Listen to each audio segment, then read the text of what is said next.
Halo, perkenalkan, nama saya Triska Amanta Cayaningrum.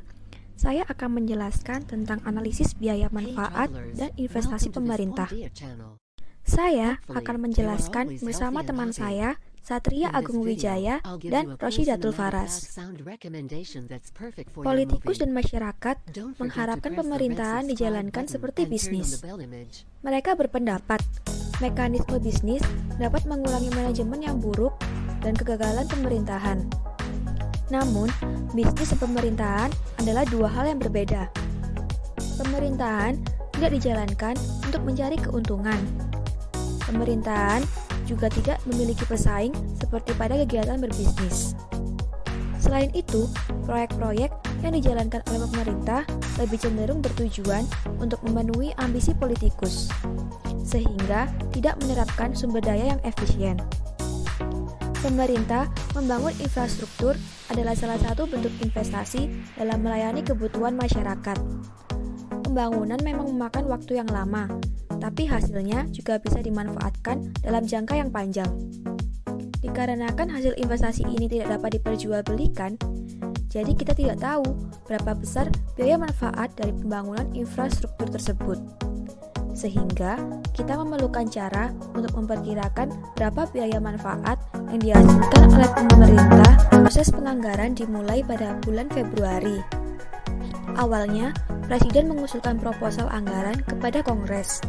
Kemudian, anggaran yang diusulkan Presiden akan dikompilasi oleh kantor manajemen. Setelah itu, anggaran direncanakan pengadministrasiannya untuk pengeluaran dan pendanaan pengeluaran berdasarkan prioritas politiknya. Setelah permintaan diterima, Komite Anggaran DPR dan Senat mengadakan rapat untuk membahas, menyusun, dan mungkin mengubah resolusi anggaran. Setelah ditetapkan, kemudian Kongres membuat RUU Rekonsiliasi Anggaran yang berisi ketentuan khusus pengeluaran federal dan kebijakan pajak. Kemudian, RUU ditandatangani oleh Presiden untuk ditetapkan menjadi undang-undang. Pada pembahasan selanjutnya, yaitu Economic Analysis for the Budget Process. Terdapat beberapa teknik penganggaran yang dapat digunakan pemerintah dalam memilih beberapa program yang dapat diambil untuk mencapai beberapa tujuan. Yang pertama, anggaran basis program.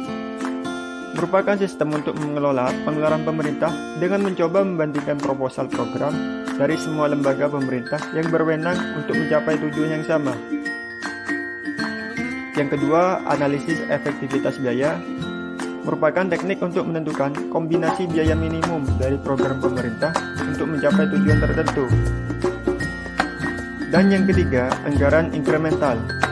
Incremental budgeting mendasarkan anggaran saat ini pada anggaran tahun sebelumnya, dengan hanya sedikit perubahan dalam tingkat pendanaan untuk berbagai program yang termasuk dalam anggaran. Pembahasan yang selanjutnya yaitu analisis biaya manfaat. Jadi, analisis biaya manfaat merupakan teknik praktis untuk menentukan manfaat relatif dari proyek pemerintah dari waktu ke waktu. Analisis manfaat biaya ini, jika dilakukan dengan baik, dapat memberikan informasi penting untuk digunakan oleh otoritas pemerintah